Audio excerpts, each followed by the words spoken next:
All right, guys, welcome to Tri-State Fitness. We traveled here today to Fit Factory with me, JT. You got Joshua Works, as always, and our special guest, Jonny Diaz, the one and only coach and owner at Fit Factory here. So we traveled all the way here to kind of talk to him about... I feel like he does something else. I feel like you might have heard him before. You know, I was actually driving one time, and I was flipping through the radio station, and I saw your name on there. I'm like, that couldn't be the same guy, and it is.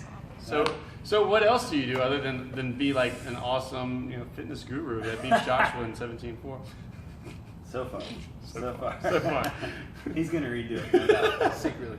Yep. So have the gym, but way longer than that. I've been a musician. I've been doing that full time for almost a decade now. So that's crazy to say. And the gym's only been going on a few years. So the gym is newer, but definitely a passion of mine as well. I love being.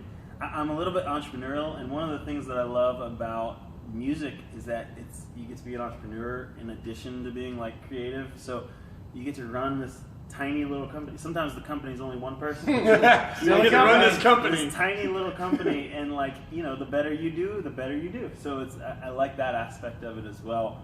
So yeah, it's fun to have both sides. That's cool. So when did you get into music actually? So in high school, like 9th grade, I think the girl I had a crush on, I overheard. Always comes back. He was the guy we didn't like. He was singing to him. You know two chords, man. You know two chords. Like, dang it, that musical guy. And I overheard her say she liked when guys played guitar, and that was like all I needed. And so I always say like the girl kind of faded away, but the guitar never did. And so then later in high school, I started realizing like one of my passions is not to play other people's music, it's actually to write my own. So cool. I love writing songs. I like performing, I like recording, but my favorite part of it all is writing songs and kind of having that outlet. Because you go into a room or you go into a co-write or whatever it is, you go in without a song, and then magically you make it. Yeah. And so sometimes you make it, sometimes it's sometimes it stinks and you go have lunch. But and so yeah, that's like one of my favorite parts. So did it into college. So I went to college actually thinking I was going to play baseball. I played my freshman year at Florida State, and I thought I had decided, like, is it music or is it baseball? I thought I had decided baseball, and it just became very clear during that freshman year that like my heart was just somewhere else. And at that level is D1 school, baseball was like a full-time thing. Yeah. There's just no time. I started getting all these music opportunities. Hey, will you come play for us? Hey, here's a studio you can work in. All these great opportunities that I was having to say no to. And so eventually, after my freshman year, just kind of realized I needed to make that switch. So later on in life, I was like, man, all that time that I spent working on athletics, working on baseball, is just wasted. Like, I don't use that at all for music. And then fast forward, and it's like, wow, I actually get to use it now because of the gym stuff. So I realized all those years of training and learning, weightlifting, all that stuff wasn't like completely wasted. And also, like, it taught me a work ethic too. Yeah, absolutely. Which that does translate into music. Like, you learn how to like make yourself uncomfortable now so that you can have the benefit later, and that translates to everything, obviously. So it's fun that I get to actually use some of that stuff nowadays. That's awesome. So when you were in college doing that kind of baseball game, baseball sport. Baseball game. What is it, baseball? When you were doing like the training, what was the training like? What was that like? Was it more intense stuff, or was it more sports specific? I was at a time, I think, kind of right before the functional thing really started to get legs. And I know people were doing functional training before then, but I wish I knew then what I know now. Because I was, I'm on the leg extension machine, getting these massive quads that are good for absolutely nothing in baseball.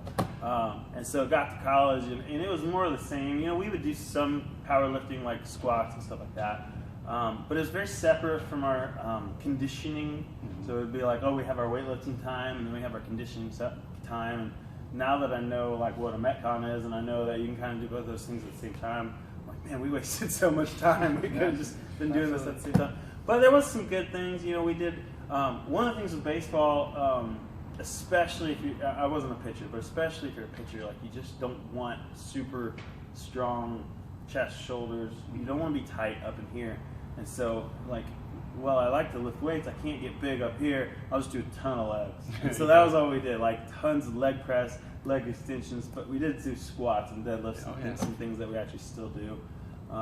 So yeah, I wish I knew back then what I know now, because there are some things. I'm 33 now, and I can do things physically now that I couldn't as a 19-year-old guy that was training all the time. Same here, yeah. Just because I know so much more now. Yeah, it's crazy because I know a lot. What we do here is a lot of that functional training too. So that kind of carried over. So when did you kind of discover or get into that side of the functional training world? So, gosh, it was about maybe 5 years ago. My wife, Libby, who's been on this before. First episode. Number one. Yeah. Why'd you go to her first? You were here. Good answer. But you were on the road. Yeah, you were on the road. So she started doing CrossFit, and I was probably about 30 pounds overweight, probably more. And I just I was just like, that's cool, but that's not for me. I just need to lose weight. And so I would go run, and she's doing all this CrossFit stuff, and she would just beg me to try it, and I was like, nope, that's stupid. And so then she had a birthday, and for her present, I bought us a couples membership. Oh. And it was like the worst idea, because that's dicey for a birthday present. Yeah, well, she loved it, but like what I didn't realize is she wanted to go every morning to like the 6 a.m. class. Okay. Commitment. Yeah, like I was in, and so I feel like as guys, if you're not good at something, it's stupid. Yeah. And so like I go, and the first day they're doing thrusters, and I can't do thrusters because I've never done thrusters. So they make me do wall balls instead, which is a good modification. Pointing you out. I'm just over there. This is stupid. And then I started to get a little better at it. This is a little less stupid. And then next thing you know, I was like, okay, I kind of like this, and I'm seeing results, and I'm losing weight, and I'm getting what I really like, and more important than that, I'm actually feeling more athletic than I have in years, because it's been a few years since I played ball. I went from feeling athletic to feeling like a slob, and all of a sudden I got to feel athletic again. So it started through that CrossFit, and so then when my wife Libby started a boot camp outside, it obviously couldn't be a CrossFit because we couldn't lug all those barbells out there every day, and we didn't have the money to buy the barbells and anything like that. So we just started kind of picking and choosing, well, what is it that we really liked about this? And we liked a lot of the body weight movements, a lot of the kettlebell stuff, and so that's kind of what we've really grabbed onto here at Fit Factory. And then once we finally had a space and the money to actually buy barbells, our classes were too big, which is a great problem. Yeah. But we were having like 30, 40 people in a class, and the idea of 40 people barbell snatching at once is terrifying. Scary as a coach. So then we just kind of realized, like, man, the reason we grew this fast is because we found a space where not a lot of people were. There's a lot of CrossFits in town. There's a lot of boot camps in town. We kind of fall in the middle there, and there's not a lot of people there. And so why take what everybody's come to and what everybody's liking and try and rearrange it and change it all together? So that's kind of how it kind of ended up like it is. And we obviously do Barbell Club here, which you guys are a big part of, and we like that stuff, but the core of what we do is body weight, kettlebells, dumbbells, things like that, and just including that functional stuff. Yeah, we've had of course it's the open season, the CrossFit open season, and we've had just kind of playing around here, a couple people do like 17-1, which is the dumbbell snatches, and box jumps, where CrossFit gyms mainly do barbell snatches, and so dumbbell, everybody's carry freaking over for us to do the open. It was amazing that they picked it up so fast. Yeah. A lot easier, just because we like to call it Mr. Miyagi-ing everybody. You've been doing this movement, and you didn't even know that this is one of those high-level movements. Yeah. And it just translates really easy because we make it in a smaller version of it. You've been doing it for months. Yeah. So it was really cool to see that. Oh, is that why you made us wash your car? No, I just wanted you to do that. I needed a clean car. That's a warm-up. So what did you go to school for? So I did marketing, and I thought about doing music, but the music department at Florida State is amazing, but it's very classical based. and that just wasn't my passion. My passion was, you know, current pop music, songwriting, things like that. I don't even know how to read music, which is sad that that's my living. But so I knew I didn't want to do music to that capacity, and so I just needed something broad, and so I chose marketing, and I'm really glad I did, because even starting out in music, like I just kind of had to have a knowledge of how money works, how to market yourself, how to kind of run this really small business that I talked about, and a lot has changed. You know, like that was social media marketing didn't even exist when I studied marketing, so like it would be a completely different major now than when I did it. But it's given me kind of a passion to learn those things. So I handle a lot of that for the gym, all the marketing stuff, all the social media stuff, and try and learn that stuff on my own. It's all changed. Well, I think that's genius. I feel like a lot of gym owners they start off as a coach or a trainer or an old athlete, and then say, hey, I have a knowledge base to open up this facility.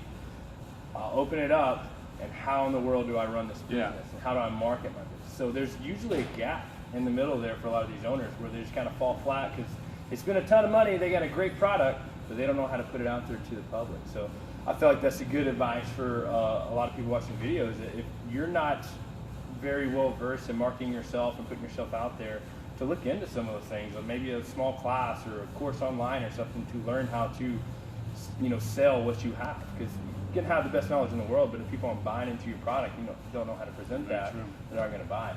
Well, and that's the fun thing here is that there's really two of us, my wife and I, and we kind of have different areas that we run. So she was just an outdoor boot camp. Long story short, it grew and grew to where, honestly, it was too small to be a business, but too big to be a hobby. Like, it was just like, she had like 60, 70 people, and it was taking... Which that's huge. Well, yeah, I mean, like, but not at once, like, just in total. But still, like, and so, but it wasn't enough to, like, pay rent somewhere like this, but it was just way too much to, like, just have fun with it. You know what I mean? Because it starts being a lot of work.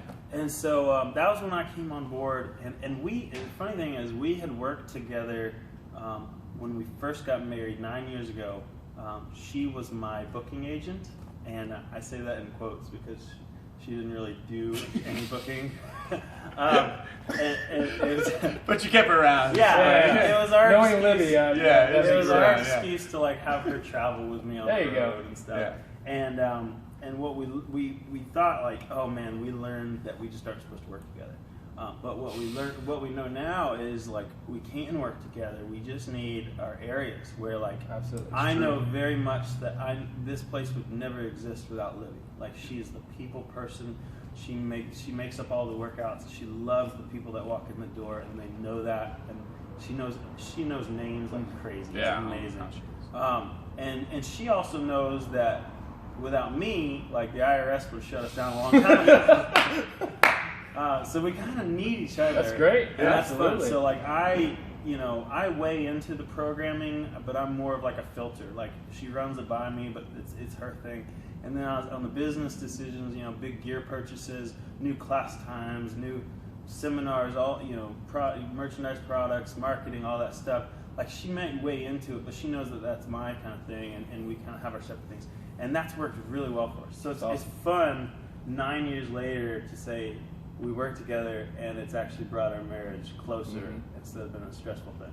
Yeah, that's good with, like, just business partners in general too. If you're looking to open a gym, not to find somebody just like you, because that could get really bad. You both be going in the wrong direction and not know it, because you both agree, like, oh yeah, this is great, and yet you're way far off the course. Yeah, way off. Yep.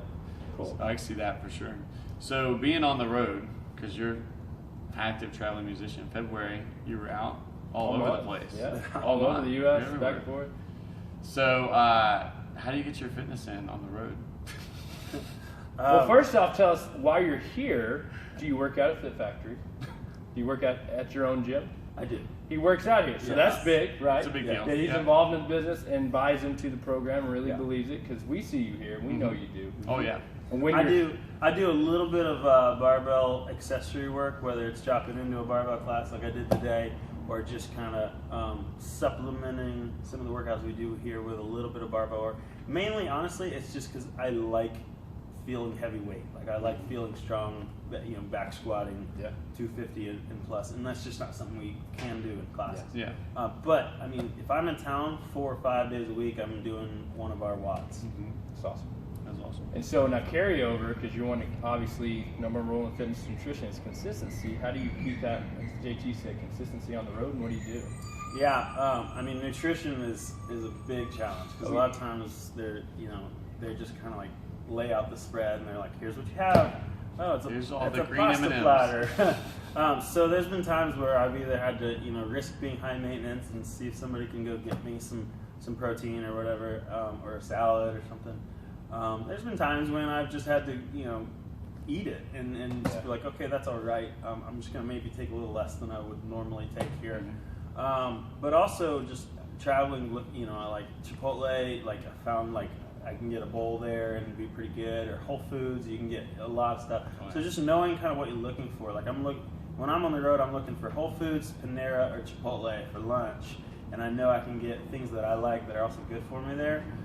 It's the really small towns where they're like, well, we got a Hardee's. That's where it gets tough. Yeah, so yeah, even Subway you can get something. Yeah. So, but the workouts, I like feeling like I've worked out, like I've pushed myself, and so I don't know if you noticed this, but hotel gyms suck pretty bad. Like 2 dumbbells and a treadmill. Yeah. Really, if you're too heavy, it won't even work. Which is my problem. That's from experience. That's not even. It makes that awful noise. For like a hamster, just manually pushing it. So if they have dumbbells like up to like a 30, I'm just like, okay, jackpot. That's pretty big. That's all I need. Pretty good, yeah. So you have to get creative. One little trick, couple little tricks. I bring a TRX with me, which is the suspension trainers that you see in the background. They fold up to about this big, and you can do like a dozen, or you can do a lot more than that, but there's like a dozen things that I like to do on TRX that all in one little bag. So if TRX is listening, Jonny Diaz, Fit Factory Nashville, really supports your product. Yes, so. we do. He needs his own signature one. Yeah. What color would it be? I don't even know. Yellow? Yellow. So you bring a TRX. I bring a TRX. I bring a jump rope because I like to get outside. Yeah. Sometimes I'll take one of those dumbbells outside with me, and I'll take my jump rope out there, do some double unders. But one thing that I've found works really well. One funny story. I took. I think they had up to like a 50-pound dumbbell. That's right. I took it outside, and I'm running sprints, and I was somewhere in California, and I run probably 100 yards down, and I look back, and this homeless lady has come, and she's trying to get my 50-pound dumbbell into her shopping cart. She's like, this guy left it here. I'm gonna take it. I chase her down, and I'm like, hey, that's mine. Well, it's Hampton Inns, but it's mine. And she's like, well, you can't leave stuff. I'm teaching you a lesson. I don't know. Don't leave it. What would she do with that? She was gonna get swole. What wouldn't she do? Okay, good point. Snatches. 50 pounds, that's rare. Yeah. Ask Dave Castro, he can tell you. So anyway, sorry, a little sidetrack. But I found it's really hard when you're alone. It's hard for me to push myself. It's so much easier when there's people around you. And so I found that EMOMs work really well for me because the numbers are what push you. Yeah. And so a lot of times, like I'll do like a 24-minute EMOM of 3 moves. So like minute 1 is 1 move, minute 2 is another move, minute 3 is another move, and then I'll rotate through that 8 times, which equals my 24 minutes. And it starts out kind of easy, but in the last couple rounds of that, like it's really hard, but you're motivated by those numbers, and you got to stick with those numbers. So EMOMs work really well for me, and then I also have some other ones where it's kind of like my go-to. Like I have. I know my time, if you will. So I have one where like I'll descend from 12. So I'll do like 12 burpees, 12 lunges each leg, and 12 crunchy frogs. And then I'll do 11, 11, 11, 10, 10, 10, all the way down. And I know like this is a good time for me of this. So if I'm pushing it, I can get that or I can beat it. If I'm not, and so it's just finding those little ways that, like, how do you trick yourself into actually pushing it harder than you would. Instead of a workout partner, you're playing with times and Yeah. yourself.